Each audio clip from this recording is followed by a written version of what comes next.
Time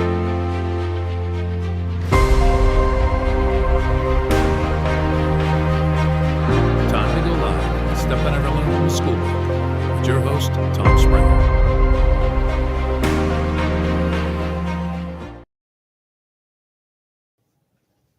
Hey everyone, welcome to Stuff I Never Learned from a School Book. If you are looking at the bearded one, it is Monday night, 7 p.m. Central, 8 Eastern, 6 Mountain, 5 Pacific, 2 out in Hawaii, 6 a.m. tomorrow morning out in Indonesia, about 9 a.m. tomorrow out in Australia.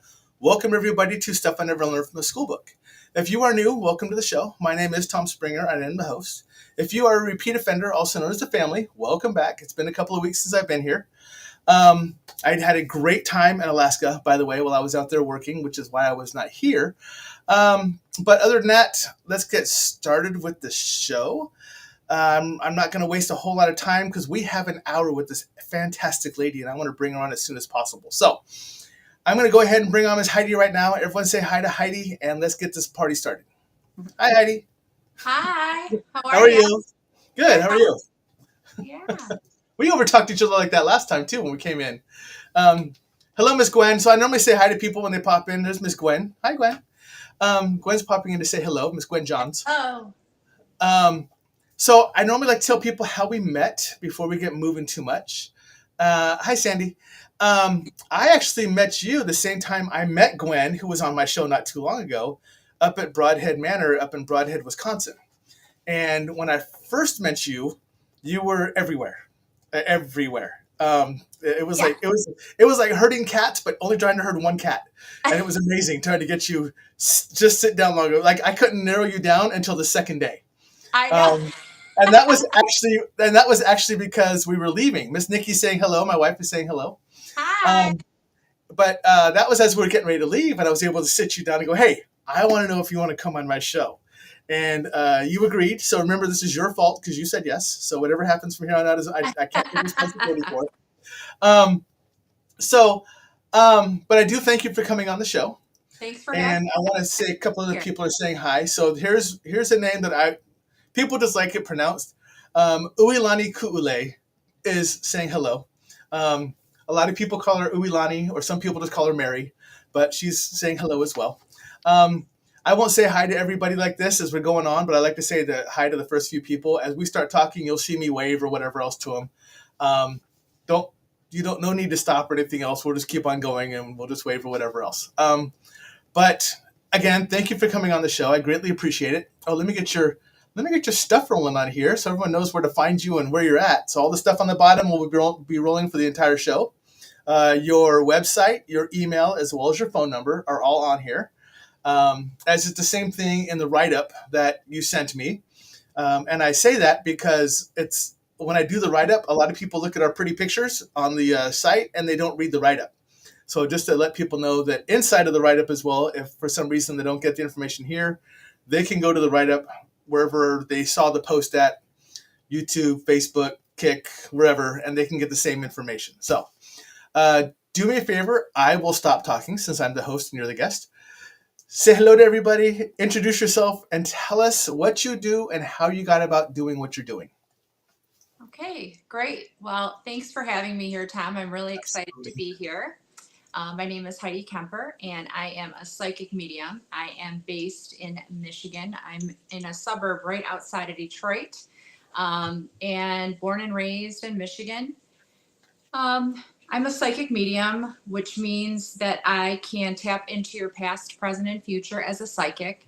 And as a medium, I'm able to connect with loved ones in spirit, guardian angels, spirit guides, and higher level beings.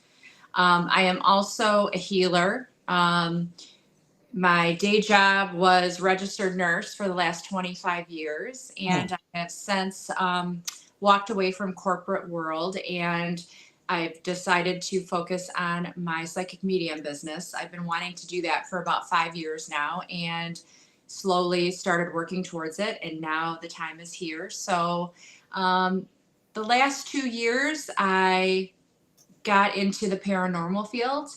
I always was interested in the afterlife, and the things of the unknown. Being a Gemini, very curious. In my teens, I started to get into horoscopes and tarot and things of that nature. And when I was 20 years old, my brother passed away in a car accident at 19 years old. And when he passed away, it was really the beginning of me stepping into learning about the afterlife. And about 10, 11 years ago, I began studying with my teacher, Lori Lipton. She is a local Michigan-based shamanic medium. Okay. And I went through shamanic training. And I'm trained in shamanic practices, healing practices, including soul retrieval. So I always just identified as a psychic medium, but just recently I was on retreat in Italy, and it was wonderful. And while there, I finally decided to own the name shaman. So I definitely have been a healer in other lifetimes, multiple lifetimes, but I never felt like I could say shaman in this lifetime. I don't have any indigenous background, so I don't mean any disrespect to anybody of the indigenous culture. But I definitely have that in my makeup. So, Yeah. and the paranormal field I got into about 2 years ago. I was on the TV show The Ghost Finders. I started out as a guest psychic medium on the second episode and ended up finishing out the season and did 4 episodes and absolutely loved it. And from there have just started to attend Paracons and met a lot of wonderful people in the field, made some wonderful friends. This past year, I traveled the country to Paracons with author and psychic medium Sam Baltrusis. And Sam and I went all over the country, starting in Savannah, actually Hanover, Virginia, Savannah, Georgia, and made our way once a month, pretty much have been to different Paracons across the country. And I also go to haunted locations, and I'm a guest psychic medium on those investigations, and that's a lot of fun. I love to do seances. I have been known to cross over some spirits. Sam and I, that's kind of how we met. We were doing an investigation together and ended up having to cross the spirit over together and became fast friends, or really probably just remembered each other from other lifetimes. So my world is just super interesting. So I look forward to talking to you and your family, as you call them. Yeah. Very dysfunctional, kind of like, when everyone gets together for Thanksgiving. Yep, that's about what kind of family it is. There you go. And I'm good with that. And now you're part of it because you're on the show. So just you fall right into this now. Everyone who comes on the show becomes part of the family. So there you go. Perfect. So, I got a question. Like I said, I kind of prepped you ahead of time that I don't ask canned questions because when you talk, it triggers me with questions. You were a nurse beforehand. Did you have these abilities while you were a nurse that you were aware of? Yes. So, saying, as I said, I started at 25 years ago as a nurse. So I was 24 when I went into nursing. And, looking back, a lot of my gifts are retrospective, meaning that I didn't exactly who I was until maybe, back in 2012. So like 13 years ago when I started intuitive practitioner program with my teacher. It was a year-long course. And from that, we identified and learned about all sorts of shamanic practices, shamanic healings, how to journey, which is a type of meditation where you go into theta consciousness and you you go into altered state of consciousness and you travel to either the upper, the lower, or the middle world. And looking back at the age of 30, let's see, I want to age myself too much. I just turned 50. So I was 12, 13 years ago, 30 something, 38. I didn't realize, I knew I was interested in it and I knew I had like these strong feelings. But I didn't realize that I was a psychic medium. And looking back, I've always been. So yes, as a new nurse, I worked in the intensive care unit. I worked with very critically ill patients. And it was very hard for me learning how to separate myself from the situation. So I had to really put up some boundaries. But looking back, as I really stepped into my gift, things started to come while I was working, and I ended up going into cardiology in the cath lab. And so for most of my career, I worked with patients who are pretty sick. You know, they could come in totally normal, but they could also come in having a heart attack. And when that would happen, they would be very unstable, sometimes at the end of life, and it would get really intense. And as my gifts started to open up, and as I really started to step into them, I did have to set boundaries. And so I have a gatekeeper. Mine is Archangel Michael, and we have an understanding that unless I open myself up, which I do like an intention prayer before I start every reading. Once I open up, he knows that I can bring through and I'm open.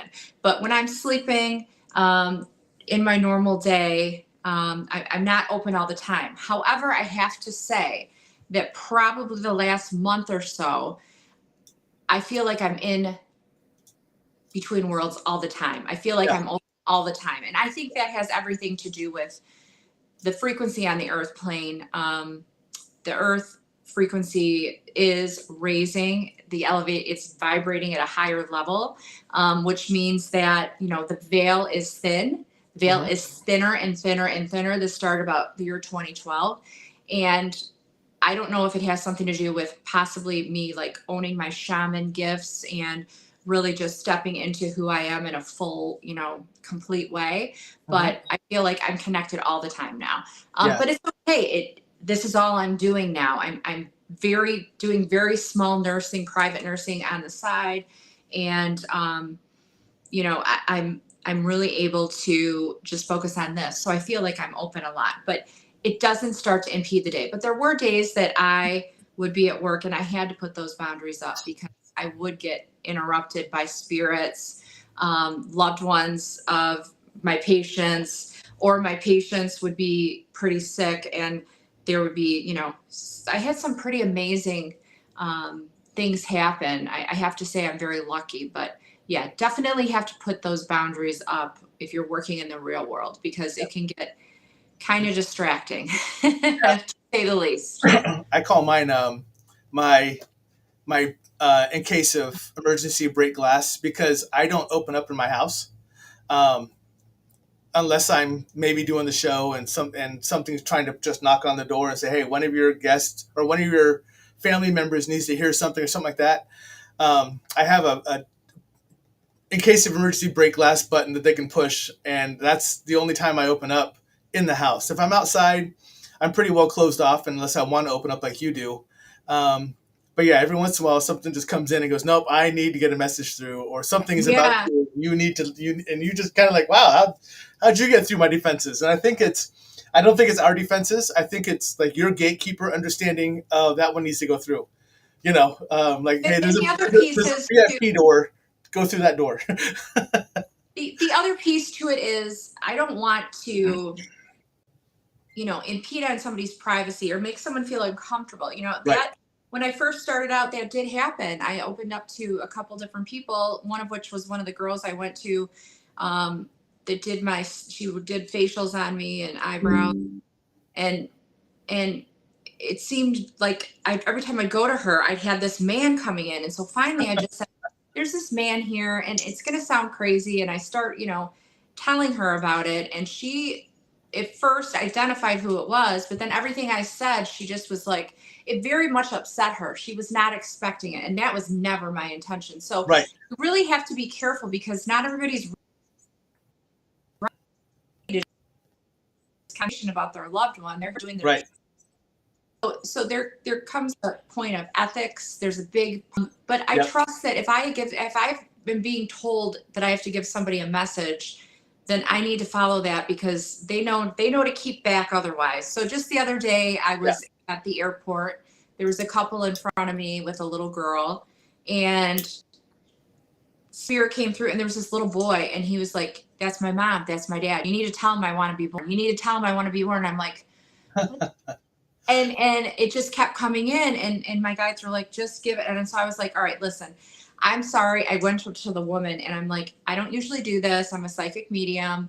I have a message for you. Are you open to hearing? You know, if not, I totally understand. I don't usually do this. And she's like, oh, Right. no, sure, go ahead. And I said, well, there's this little boy here, and he's insisting that he's your son, and he wants to be born, and he wants me to tell you that, you know, he's ready to be born. And she just got this look on her face, and she's like, that's crazy. And I'm like, okay, so, and I'm like, are you pregnant? She goes, no. She said, this weekend we're starting to try for our second child. And I was like, Well, she's there like, you that's go. why we're taking this trip. And I'm like, okay, well, if that Well. was a confirmation, you know, so Right. There you go. I trusted that was Yeah. supposed to come through. So maybe there was some doubt on one of their parts. You know, whatever it may be. Maybe they had maybe they had a miscarriage, and you know, they were afraid to try, and this soul needed to come in to reassure them. You know what I'm Yeah. saying? Like, I trust that I was supposed to do it. Now, why, I won't ever know, but I have to follow that calling or that nudge when it Right. comes up. Yeah. Yeah. Yeah. I don't try to just jump in either. I feel a sneeze coming on. Oh, yes. But Are you a medium also? A psychic also? I am. I'm a psychic and a medium and a handful of other things. So, yeah. Unfortunately, what people don't know is that the brief encounter you and I had together was literally what we had when we were at Broadhead Manor. I didn't get the chance to sit down and talk to you and share stories or anything else. We just kind of went, hi. Okay, I know who you are, and I want you to come on my show. Good. Okay, great. We'll set up a time and a date, and that's about as far as we got. Well, that's good. So we can figure it all out now. So that's right. Why I'm that way, right? I have a question. I have another question. What's soul retriever? What is soul retrieval? You do soul retrieval. What is soul retrieval? Soul retrieval is an ancient healing modality that has been done since we all lived in tribes. So back in when we were indigenous in nature, we lived in tribes. After a revolution, you know, we lived in a tribe, and every tribe had their shaman or their healer, whatever you want to call it. They were also their priest, the wise one, the person they would go to if they had any kind of emotional, physical, psychological trauma of any kind. So if your cow died and you were counting on your cow to sell for your family, to have food or to eat from, you know, that was considered something that was traumatic. And so you would go to the shaman within 3 days, and you'd have what's called a soul retrieval. And the preface or the thought process or the psychology behind it, you know, in normal day psychology, we call it like fragmenting, or we call it disassociation. And basically what happens when you go through a traumatic experience, say you get robbed, or you're in a car accident, or someone close to you passes away. Right. Those are all traumatic experiences. And sometimes the psychology, the human soul, the human spirit could only take so much. And so sometimes what will happen is parts of the soul will then fragment off in order to protect that soul, that person, that spirit from, you know, experiencing the complete weight of whatever the trauma was. And so as a shaman, the shaman would go into an altered state of consciousness, going into theta consciousness. Usually drumming is the sound that will get you into theta consciousness, and go into altered state of consciousness. You usually go to the lower world, and you're greeted by helping spirits and spirit animals, and they will take you to past lifetimes or lifetimes in this lifetime to retrieve soul parts for the person that you're sitting with, so your client. So in this altered state of consciousness, I will go and I will retrieve the soul parts, and then I'll bring them back, and I will put them back into the client, and that's usually done by using my breath to infuse those soul parts back in. So I've got like a little satchel that I put the soul parts into. And when I come back, I retrieve the soul parts and use my breath to blow those soul parts back into either their heart chakra or their crown chakra. Usually those are the two. Sometimes it's other chakras. And Right. then I use a rattle to seal the soul parts back in. And then I tell the client how they need to reintegrate those soul parts, because just because the soul parts are returned doesn't mean that they'll stay. You have to welcome those soul parts back. And usually they'll give me some kind of focus on that soul part. So it's very sacred work. It's every time I do a soul retrieval, I'm absolutely mindful. I would say 75% of the time it's past lifetimes that I go to first. And I am of the thought process, just because of the work that I do and that I've seen, is that past lives, we're not only not retrieving soul parts in this lifetime because we don't live with shamans anymore, and this is not a practice that's mainstream. So we have past lifetimes and then this lifetime. So we got a lot of soul retrieving to do. So Yeah. it's very sacred work and something I take very seriously, and I'm very honored to be able to serve in this way. Yeah, Nighthawk. I don't know if you know William Nighthawk, but Nighthawk popped in. He's also a shaman as well, Okay. indigenous Lakota, and you have another one on here as well. Mama Joe Buffalo is also on here. She's also a Lakota indigenous shaman. Love it. Yep. But it's funny because Nighthawk popped in and said, "Y'all make this much more complicated than it has to be." He always. And so it's funny for me because he always does things so simply that I just would have never thought of. Like, because I'm in contact with him. I see a lot of his videos he sends me and everything else. And but that's just how you were taught. I mean, that's how you were shown. So Right. and that's the same thing with a lot of us. There's so many different ways to do things, but that's what we know because that's what we were taught. Now, it doesn't mean it's right or wrong. It just means there's other ways to do it. Right. Right. And that's what I think is important for some people to know, because there's nothing that you said or did or that you do or anything else that makes it wrong or right more than anyone else's. It's just another way to do it. Well, and the other piece to it is, I was not lucky enough to grow up in a tribe. I don't have any indigenous background. But I know in past lifetimes I have. So in this lifetime, to me, it was completely foreign. Like, I didn't really even know what a shaman was, to be completely honest, when I went in to take my intuitive practitioner certification, and I met my teacher who said that she's a shaman, and I was like, what is that? Like, I literally didn't know what it was. I was born and raised in a American family, went to, church, was born and raised Catholic, went to Catholic school till 8th grade, went to, that was all I knew. And so when I learned it all, it was just like, oh, okay. And I remember with soul retrieval, it was something that I knew was going to be something that was going to be really important. So I didn't feel worthy to even train for 3 to 5 years after I became an intuitive practitioner, and I learned all the other, healing modalities of shamanism. So I don't claim to be an expert. And like I said, I don't even really call myself a shaman, but I can own the word. It's just hard. It's uncomfortable for me. Right. Because, it's a responsibility. It's a very, very moving responsibility to have that title. That's actually something I'm working towards as a shamanism for myself. Yes. I'm indigenous mixed. So I know where that is as well, but I didn't grow up in a tribe myself either. But there is enough inside of me and enough information I've gained from others that has been pointed back to me saying, yeah, you need to be a shaman.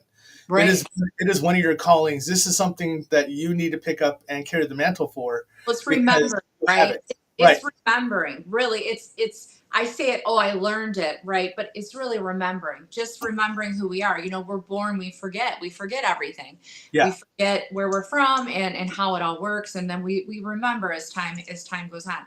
The beautiful part is the children that are born now, what Spirit has shown me is that my kids are 17 and 22, and the children that are being born now, the 1, 2, 3, 4, 5-year-olds, they're born and they remember. They don't forget. They're born awake. They're born awake and knowing and so wise. And that is what I find to be so inspiring, is that they're born awake. They are born with compassionate hearts. Yeah. They're born with just this unity consciousness.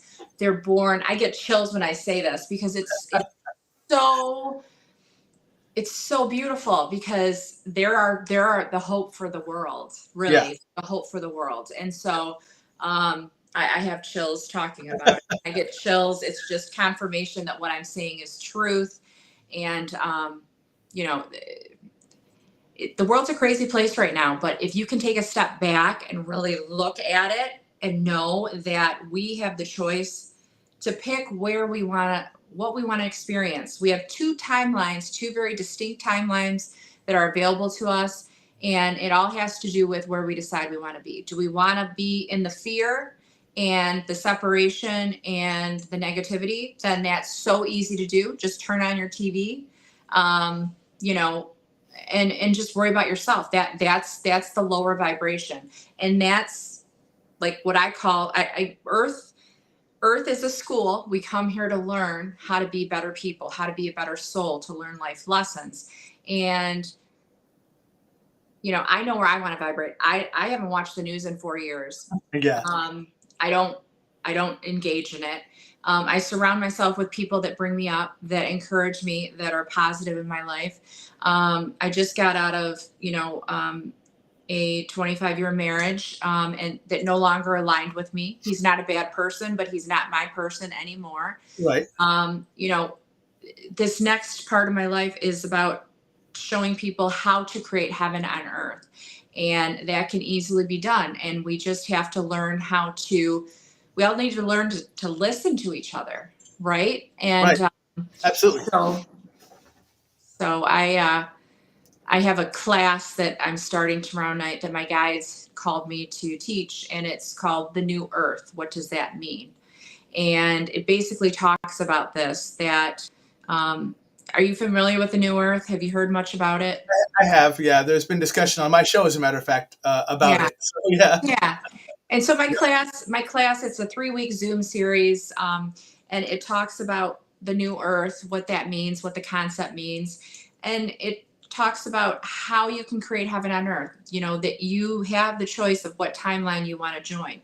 And in the way that it's shown to me is that there is going to be a point where it's like there's no turning back, right? So it's really important that I and us light workers, you, me, all of us that know this, that we share our knowledge so that people can learn that, we don't have to suffer. We don't have to, have wars and kill each other and fight and live in a miserable world. We can create a gorgeous, beautiful world. We just have to focus on what we have alike. Right. Not what separates us. Yep. Yeah. And I'm kind of stuck in that world where I have to look at the negative, and that's simply because I still work for the government and I work for the military. So I have to be very aware of what's going on.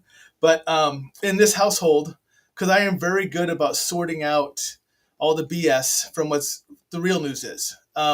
Yes. So and when my wife, when Nikki goes to work, she tells the students, I listen to what's on the left, I listen to what's on the right, and then I go home and I ask Tom for the truth. Mm-hmm. So cause she knows that mine is really from really not from a skewed viewpoint. It's actually what's going on.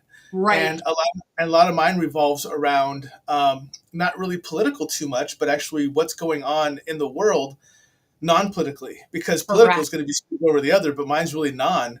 It's what's going on with the actual wars, what's going on with the actual people that live in those other countries and stuff like that, because we have to focus on a lot of that. Right. And my guys have been saying that too for a long time. And that is to learn how to tune into yourself and learn how to follow your own intuition, because there are so many lies on both sides, meaning if you're left or right or political, Republican, Democrat, whatever. Yep. My guys have been telling me for a long time, separates us needs to go away. So that's politics. That's Right. that separate us need to go. And so right now of these old systems, all of Right. these old systems are dying and we're creating a new world. And it can be a scary place. But if you are armed with the knowledge and the education and like people like you and I get that message out there and teach people about intuition, teach them how to follow your intuition, right? Because we're all born with it. It's just we have to learn how to listen to our inner voice, right? Yeah. So that's also something that I'm starting to do. So yes, I'm a psychic medium. Yes, I'm a healer, but I'm also stepping up and helping usher in this new earth. And so just really educating people and just trying to be a leader within that network to help us get there. So that's great. Yeah, one of the things I've really focused on is enlightening people the difference between intuition and ego. yes.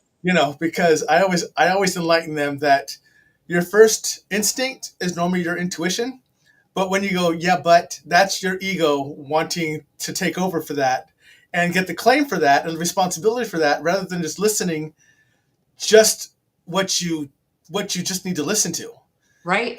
Everything else is just noise. And I try to explain that to people between, the difference between intuition and ego. Because like, oh, well, I'm pretty good at listening to. And I'm like, no, you're pretty good at talking yourself into doing something. Right. You may not like the answer that you received, so you change it to something you want to hear.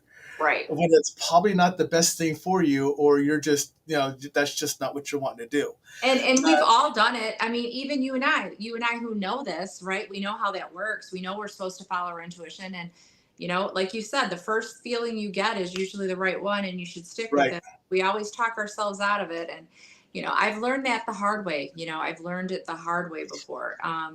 And so I like to use my life experiences when I teach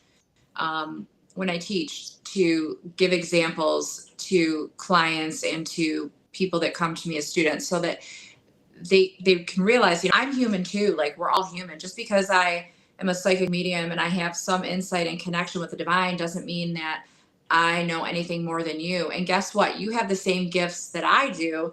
Mine are just more prominent. And this is something that you can learn how to develop and to tune into. So you don't have to become a psychic medium, but you can learn how to work with your spirit guides. You can learn to connect with the divine. You can learn how to meditate. Meditation is the best and easiest way to kind of get started, but it's so intimidating to so many people. And so I think that's another place that people really need. And I think kids need to start learning it in schools.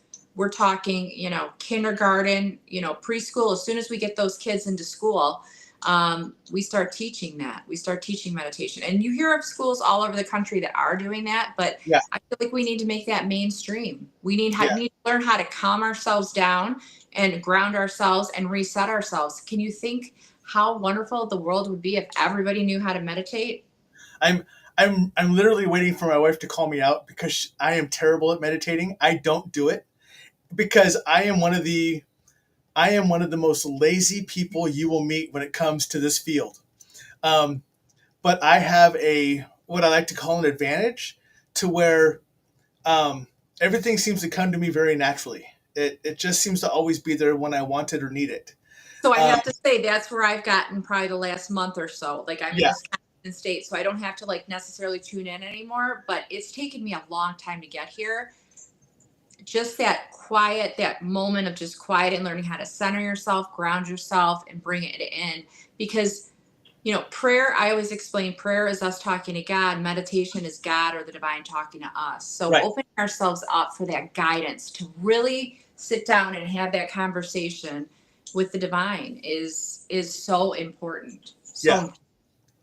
It's interesting because again, you and I didn't really have the chance to talk beforehand, but I'm only going into my 4th year of this. I'm a very late bloomer when it came to this, but so some people on here know this, some people don't, but I'm about to sell her out. Um, Mama Joe Buffalo, which is Joni White Buffalo, who's on here, who is speaking some of the stuff on here. And I appreciate her and Nighthawk for letting me share what they're writing up here to the audience.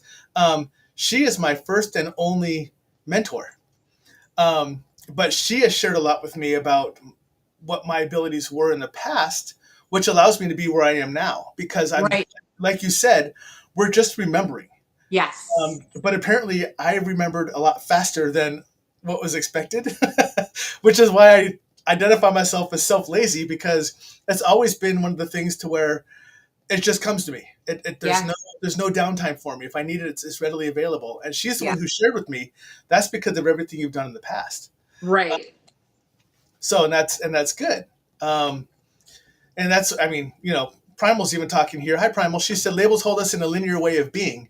And Nighthawk comes in and he states Sweat Lodge, Vision Quest, Sundance ceremonies are traditional ways Yeah.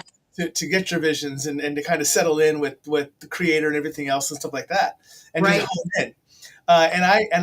I follow all of them, and I love it because both Nighthawk and Joni will post a lot of the stuff about when they do the sweat lodges, where they're going to, when they're doing it, everything else. And I really appreciate the information they come back to share with us to let us know what they're doing and how they work and everything else like that, because common everyday people do not have the luxury of having this information readily available. Right. So whenever I see them post something like this, I try to share it out to the rest of the Facebook group or my YouTube group, simply because we don't know. Right. And there may be stuff out there that's posted, but these two I trust. Right. And so I will post what's out there for them. So that's just Sweat lodges. I have not gotten to do a sweat lodge. Plant medicine's another way. I have not done any plant medicine. The only plant medicine that I've done is like marijuana, which, gummies. But I know I have a lot of friends who have done the ayahuasca. I have a friend who would like me to go with him to try some toad medicine in October, and I'm considering it. But, my teacher, who is a shaman, she says that it's not for everybody, that plant medicine is not for everybody, that really everybody's individual, and you really should tune into your guides and get guidance on, if that is a good call for you. Yeah. And a lot of that has to do with your body chemistry, but also your past experiences. If you've had any drug or alcohol issues, things like that, you really have to take that into consideration. But I would be interested to hear what Nighthawk has to say about plant medicine, if he is somebody who believes, that is a nice, good way to do it. Everybody I've heard, I had a friend on my podcast. I have a podcast called Scorpio Rising, and I had a friend come on and talk about her experience with toad venom or toad medicine. Like, it's the back of the toad, I think. And she was in Costa Rica. It was, I can't remember, but someplace tropical. And she was on the beach, and she, had an encounter with her father, and it was life-changing for her. And that was the beginning of her waking up. My other friend, Marty, went to Costa Rica on an ayahuasca retreat, and it changed his life. He came home and started his own breathwork practice, and is going through a huge awakening. And he, like you, has this like quick course. So everything that, has taken me 13, 14, 15 years to learn, to study, to create my business and to get established, he's done in like a year. I have my cousin who's going through her spiritual awakening. She almost passed of liver failure 3 years ago and was given a second chance on life, and has done a lot of healing work. And now she's going through a spiritual awakening, and it's happening at an accelerated pace. So I think a lot of it has to do with the timing, and the increased frequency of the earth plane. That's really helping that happen. So we're seeing mass amounts of people waking up. What I really noticed when Charlie Kirk was assassinated, the day that happened, I was at home and I was on Facebook. Like I said, I don't watch the news. Things that come across Facebook or whatever, and then I go and I read about it because I'm like, who's this Charlie Kirk guy? What happened? Right. I didn't know his story. I didn't know anything. I didn't know any of the politics behind him. All I knew was what this is terrible. Like, it broke me to my core, and something ignited in me that day. And it was like, I heard it loud and clear from my guides. Okay, it's time for you to speak up. It's time for you to get out there, and it's time for you to be seen. And so here I am. And so this is when I really started this push of, it's time for me to start helping people, because all these people are waking up. And so many people that I have seen be on one side or the other and really standing tough and holding their convictions. These are the ones that are putting their convictions down and saying, all right, enough's enough. Let's start talking. Let's start looking at what we can do to make the world a better place together. You know, let's start listening to each other. Let's stop trying to shut each other up because we don't like what the other person's saying. And so I feel like when Charlie Kirk, when that happened, it really started this, not just in the United States, but, you know, other countries are doing things too. There's wars everywhere, but I just really felt it. And it was so crazy because when that happened, 2 days later, I left for my spiritual retreat in Italy. And I know everything happens the way that it's supposed to. And it was a retreat of 19 women and a group, and it was such a beautiful week, literally like heaven on earth. And my guides in meditation told me that our group, just our group of, 19 women, that we were part of helping anchor in this new earth, helping anchor in the new frequency of the new earth, to help transmute the negativity, to help bring light to the dark. And, there's a lot of this happening, little pods all over your neighborhood, your state, your country, our world. So I feel it. And my time is now to just get my message out there. So,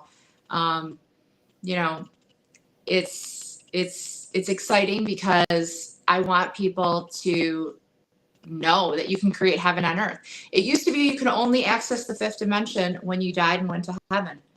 Now you can have that fifth dimension experience on earth.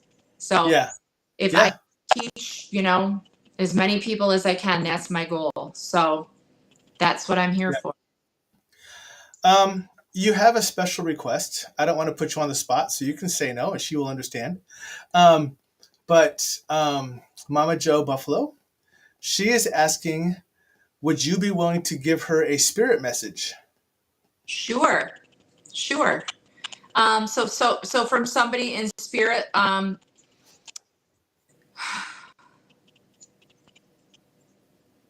me the full name again. Her full name. So she's on here. She's Mama Joe Buffalo Woman, but I know her as Joni White Buffalo. Okay. So I have a grandmother figure stepping forward.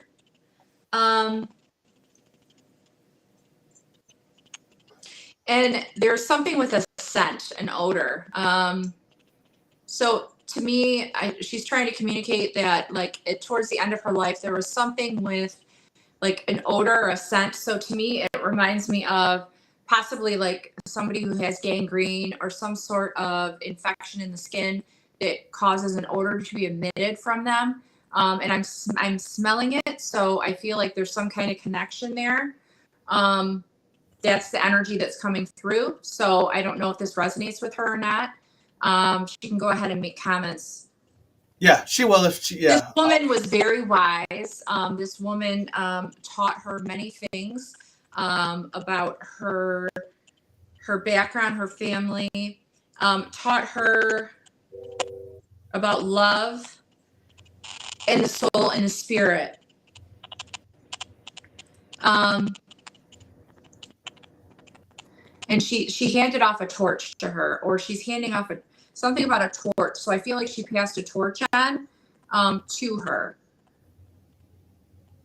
so like the matriarch. So she was like the matriarch of the family. And now I feel as if she's passing the torch on, and now it's Mary Jo's time to be this matriarch. Does this make sense? Yeah, I'm just looking to see if she posts anything up here. So other comments have been coming in, so I've been kind of watching them as well. There's just a feeling of pride and joy and happiness to see her start to step into this higher role, this matriarch role. Now, I'm not sure of how old she is, but there is like a wiseness about her, this grandmother figure, but then also Mary Jo. There's a wiseness about her, and she's just passing on the torch, like, and encouraging her to step into this elevated role, to be a way shower. And this torch is going to help light the way for others. So she can either be a teacher within like her family, like a matriarch, or it can also be a teacher within, teaching other people, students. Yep. She said it. She said her grandmother, which is funny because when you started talking, I started getting it's the grandmother. And like I knew it as well, but that's because I follow her and we're friends. And so I know some of the write-ups that she's done about her grandmother and everything else. Wonderful. And this woman also is shorter in stature. So I don't know if she was short, but like maybe she even had a little bit of kyphosis or like curve in her neck and her spine as she got older. So she's appearing to be shorter. But she is like saying like she's not in the body anymore. She is free. She is of the wind. So was she native? Yes. Okay, yes. So that's why she's speaking like this. She's saying, I'm of the wind now. I am part of the fire. I am part of the water. I'm part of the air. I'm part of everything. She's wanting to know. She said, yes, that's her indigenous teachings. Beautiful. I have chills from head to toe. And did you just hear that static between us? You've been staticky for a while. I mean, your statics has been coming and going because you're breaking the internet. So it turns out that when I sit with someone with a high vibration, we have a tendency to break the internet. So I think we're breaking the internet again, which is why I literally carry these 2 pieces of shungite that sit right by my desk. And I'm holding some selenite to help kind of ground. So she's asking, is there any word from Marty? That's who she's looking for.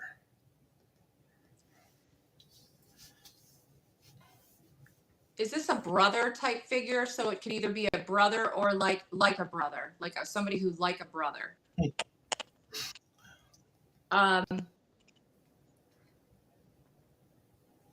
And they're showing me, to me, it looks like mountains, like a mountainous type range with a lot of like fields, and he's walking, he's got a backpack on. So to me, it looks like he's on like a hike or on a trip.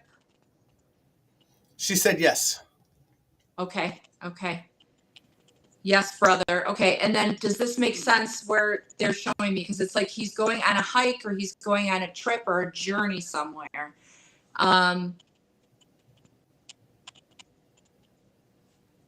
And it feels like maybe there was some estrangement at one point with him, either in life or maybe right after he passed. I don't know what this is. And then I'm getting pain on the left side of my head. She says cousin. Okay. Yep. And I have pain on the left side of my head. So I don't know. It feels as if there was some disconnect either in life, so maybe estrangement, or maybe after he passed, there was like questions about the end of his life. So I don't know. And there's something with the head, impact to the head. Does this make sense? She's probably still typing. Yeah. I think I know. What's funny is because when you describe the place, I think I know the place you're describing, if it's the same place that Joni has talked about before. Okay. If I'm not mistaken. I don't want to say anything because I want to see what she comes up with. So yeah. She responds. It'll be interesting to see. When I do online, I love to bring people on, but it's hard to do on a setting like this. But it's nice. She says that he always had his backpack on. He always had a backpack on. So, okay. Yep. And she said right before he died. So, and that's where the disconnect one, I think, was right before he died. I think Okay. that's what he's saying. Okay. So, Yeah. He just wants you to know he's there. He's always there. He's always around. Um, and she said his death was suspicious. yes. Yes. And I feel my head. So was there something with his head? Was there impact to the head that you know of? Because it feels like blunt force to the head. And she said that his death devastated her. Oh, I'm so Yeah. sorry. I Yeah. remember. I remember It this one. devastated him too. That's why there was a little bit of disconnect because, and you've probably seen this too, Tom, when souls pass and if they die in a traumatic way at the end, Yeah. it can take some time for them to orient to the other side. You know, they are treated with very great respect on the other side and they're slowly rocked. You know, I almost refer to it as like a cocoon state, and they're slowly rocked and so that they can accept the ending of their life. And Right. especially if somebody took it. And that is kind of the feeling I get, is that his life was somehow taken from him. So Yeah, she says that she wanted to die, because of his death. and so there was definitely soul loss for her too, which also can explain that feeling of disconnect, as her being somebody who is usually connected. For her to have felt disconnected from him, that to me signifies some sort of soul loss for sure. And so a soul retrieval would be beneficial to her. But yeah, I do feel like there is something. There's also something about a piece of paper. I don't know if they did an autopsy, like a coroner autopsy. Yeah, she said no impact that she knows of. Okay, there's something about. But she said she did have to identify him at the scene. Oh wow. So. Well, I would be happy to connect with her off camera, further. Yep. I would love to finish this out because, I don't have her here in present. I want to make sure I do her justice and do him justice and help bring her some sort of answers and some peace in her heart. So Absolutely. If you can pass on my info to her, I'd be happy to do that. Yeah, Joni and I can contact anytime. She knows how to get Joni, you know how to get a hold of me. And again, all your information has been running on the bottom of the screen the entire time we've been on here. So your email, your website, as well as your phone number are on here. So perfect. We can reach back out to you again.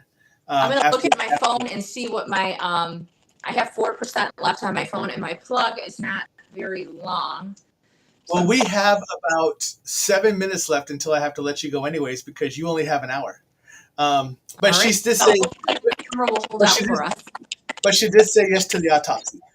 So, yeah, the autopsy. Yeah. Okay. Yeah, she said yes to autopsy. Yeah, there's something about the autopsy that doesn't feel complete. And she says, please, so you guys can contact, so she can reach out to you. She said, please, let's finish this. I'd be honored. I would be honored. Please. Yes. So because your phone's dying and because we're limited on time, Joni, do me a favor, reach out to her when we're done, whenever you want to finish this up. But do me a favor, Heidi. I have everything scrolling on the bottom, but kind of let everyone know what you have coming up. Sure. And kind of what you want them to know before. She said she's crying so deep because his birthday is tomorrow. Oh. Yeah. Well, I'm glad that we're able to make some connections and yeah. Good. But do me a favor before the end of the show and tell everyone what's coming up, where they can find you, and kind of close us out. All right. So in the month of October, I am going to be in Gettysburg for Haunted Travels with Sam Beltrusis. He is doing a series there where we're going to be exploring different haunted locations at Gettysburg, and people are going to speak on their experiences there.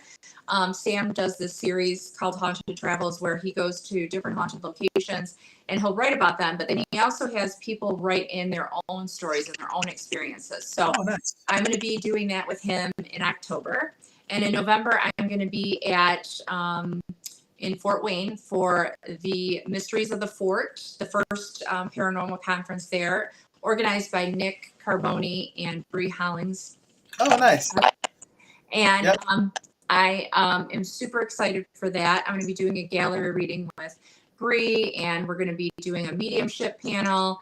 There's going to be some investigating. So just their paranormal conference is really just about getting back to the roots of it, you know, not making a ton of money, not having to get those big, you know, a lot of the paranormal conferences were always the same people, and let's get back to the roots of it. Why are we doing this? Let's share our experiences, our stories with each other.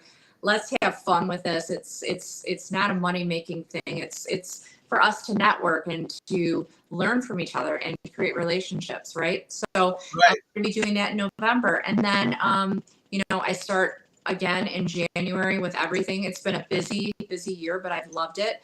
And then, like I said, my Facebook page, HeidiKemper.com. I also have a Heidi Kemper working authentically as a psychic medium, but I always use my private page. So if you guys are on here, please friend me. I keep up to date on all of my appearances on podcasts. Again, I have my own podcast, and I'm really looking forward to just meeting more people, getting out there, and just doing what I need to do, and just serving the highest good that, you know, Spirit wants me to serve. So Yeah. I'm so Absolutely. honored to be here today and to talk with you. I feel like I could talk forever. This is definitely my passion, as you can tell. And, you know, to be lucky enough to work and live your passion is just such a blessing. And so Yeah. I'm really honored. And Yeah. yeah. Nighthawk says, "Good to meet you, Heidi. Stay on the path. Your journey has only begun." Oh, thank you so much. I appreciate that so much. Really, I'm honored to connect with you. So thank you, everybody. And Tom, I will see you soon. And thanks for having me. And thank Yep. you, Spirit, for coming in. And everybody, have a good night. I appreciate it. And I will be reaching out to you soon, so I want to give you some information afterwards. But other than that, have a great night. Thank you for coming on again. I greatly appreciate it. And I will be talking to you soon. All right. Sounds good. Thanks, Tom. Bye, guys. Bye. Take care. Oops, I brought her back on. All right, everyone, that's the show.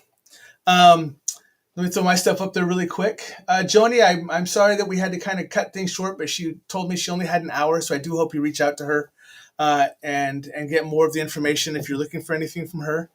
All my information is listed on the bottom. As always, everything is Stuff I Never Learned. Facebook, YouTube, Twitch, Kick, Instagram are all Stuff I Never Learned. The easiest way to find me because it's the easiest way for me to remember it. Email stuffineverlearned@gmail.com. This weekend, I will be at Mystic Fest that is over in Council Bluffs, Iowa. So I will be over there both Saturday and Sunday. If anyone's in the area, feel free to come by, say hi. I will be at booth 64. My next show is October 14th. Now pay attention, folks, for those of you who are still on, or for those of you who listen to this back, it's going to be on a Tuesday. It's not going to be on a Monday because my guest, Diet, is only available to come on a Tuesday. So, because her show is also on a Monday. So, I will be posting that for October 14th is when my next show will be. Other than that, like I said, I'm kind of doing the work as I normally am, and then doing the Mystic Fest 4th and the 5th. And excuse me. But other than that, stay safe, as I always tell you. Much love. If you need anything from me, please reach out. I do my best to answer emails and to reach back out to you guys. I'm more than happy to answer anything as best I can. If you want me to get a hold of Heidi for you, I'm more than happy to do that, as I always am with any of the guests. If you want me to reach out to past guests, future guests, other people that you may not be comfortable reaching out to, and I have a way to get a hold of them, I will do my best to get a hold of them for you. Other than that, much love as always. Stay safe. Thank you, Mrs. Zhang. And everybody else, thank you for coming on as normal. I love my family. You guys are great. And I will be around in 2